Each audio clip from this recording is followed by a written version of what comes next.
Magandang araw po muli sa inyo. Ito na naman po ang inyong lingkod, si Daniel Pilarta.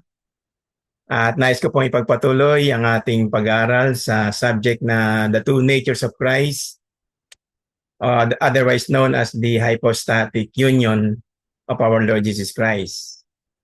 At ngayon ay nais kong bigyan ng ikatlong bahagi ang ating pag-aaral or part 3 on this particular subject matter. At ngayon ay kukunin natin ang ating pagbabasa sa isang librong itong aking hawak na may pinamagatang A Modern Exposition of the 1689 Baptist Confession of Faith, authored by Samuel E. Waldron in its 5th edition, revised and corrected. Particularly on the chapter 8 of this book, entitled Of Christ the Mediator. And in relation to our subject on the two natures of Christ, we will read first on the subtitle, The Person of Christ. And we will continue on taking on his full deity. And lastly, in regards to his true humanity. Now, on the person of Christ, it's stated here in this book, the doctrine of the person of Christ dominated the attention of the church for its first 8 centuries. This shows how important it is for the Christian church. One reason it required such a long time for the church to formulate clearly the doctrine of Christ's person is that it is one of the mysteries of the faith. A Christian may not give a simple answer to the question, who is Jesus Christ? He must say that he is God. He must not only say that. He must also say that he is man, but he must not only say that Christ is God and man. He must say that he is God and man in 2 distinct natures, and yet only one person. That is the mystery. Now, on his full deity, o yung pagka-Diyos ng ating Panginoong Hesus, there are many different proofs of the deity of Christ contained in the Bible. It could be shown that divine worship, divine titles, divine works, and divine attributes are all given to Christ by the New Testament. In John chapter 8, verse 58, for example, the attribute of eternal existence is ascribed to Christ. Old Testament passages which use the divine title as Jehovah or Yahweh, which speaks of God as the self-existent covenant Lord, the great I am, are repeatedly applied to Christ. We can see them also in Joel chapter 2, verse 32, with Romans chapter 10, verse 13, Psalm 102, verse 25, with Hebrews chapter 1, verse 10, 1 Peter chapter 2, verse 3, Psalm 34, 8, Isaiah 8, Isaiah chapter 8, verses 12 to 13, with chapter 3, verse 15. The clearest proof is that class of passages which simply and straightforwardly call the Lord Jesus as God. Taken also from John 1:1, John 5:18, John 20:28, Romans 9:5, Titus 2:13, Hebrews chapter 1 verses 8 and 9, Philippians chapter 2 verses 5 and 6, and 2 Peter chapter 1 verse 1, and also in 1 John chapter 5 verse 20.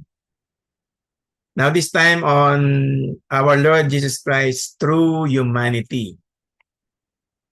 In his true humanity, it says there are seven lines of argument for the true humanity of Christ makes its biblical basis and character clear.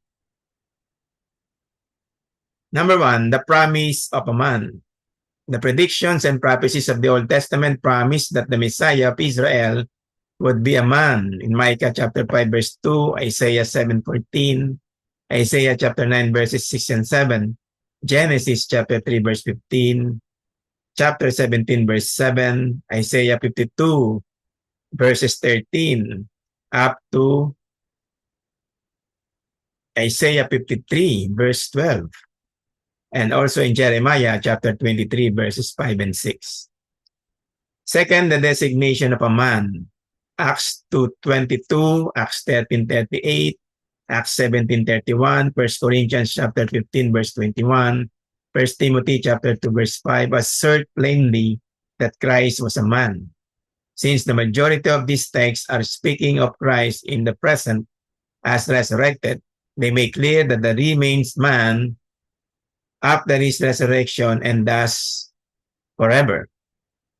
Or rather, they make clear that he remains man after his resurrection and thus forever. Now, third, the consciousness of a man. It was not just his disciples or others who thought of Jesus as a man and so described him. Jesus himself taught and spoke of himself as a man in John 8:39 to 40. In fact, his favorite designation for himself was the title Son of Man. He used this title to refer to himself some 80 times. The Son of Man, he said, is Lord of the Sabbath in Matthew 12:8. On another occasion, he stated the Son of Man has come to seek and to save that which was lost, taken from Luke chapter 19, verse 10.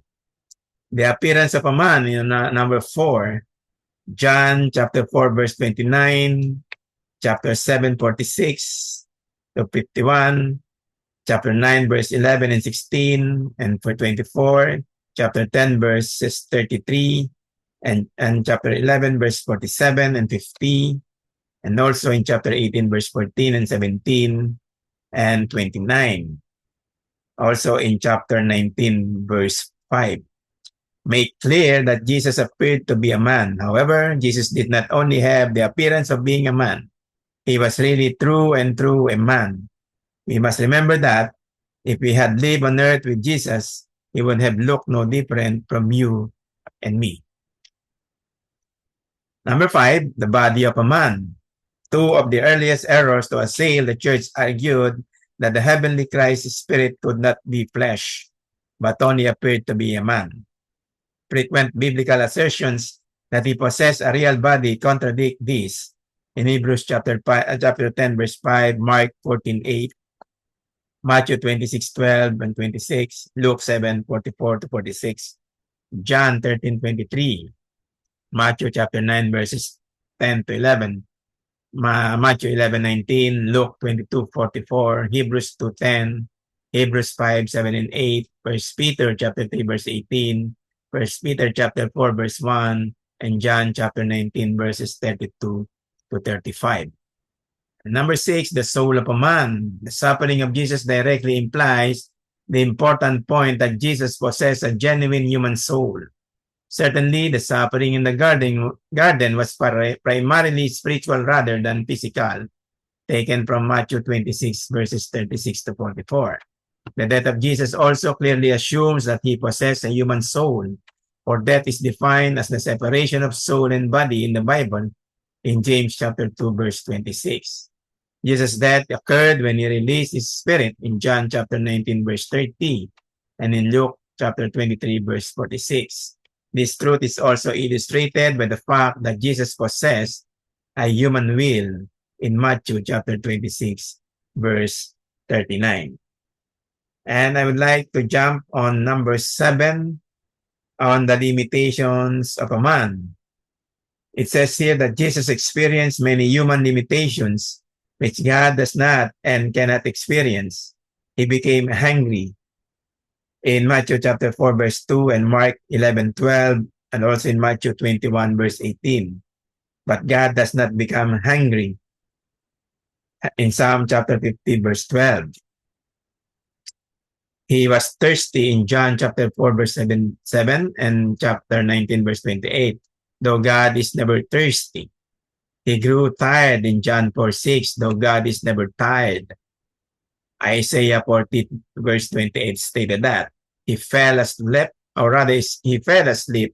in Matthew chapter 8, verse 24, but God never sleeps in Psalm 121, verse 4.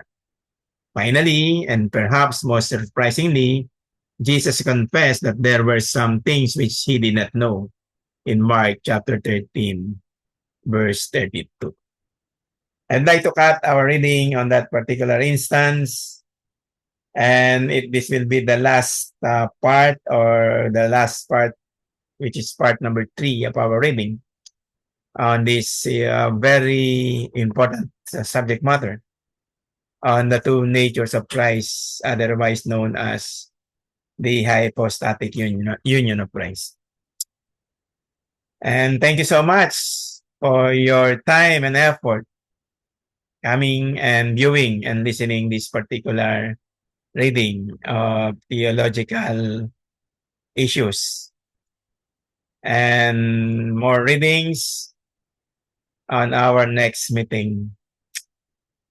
Bye-bye, everybody, and have a pleasant day, and to all of us. God bless.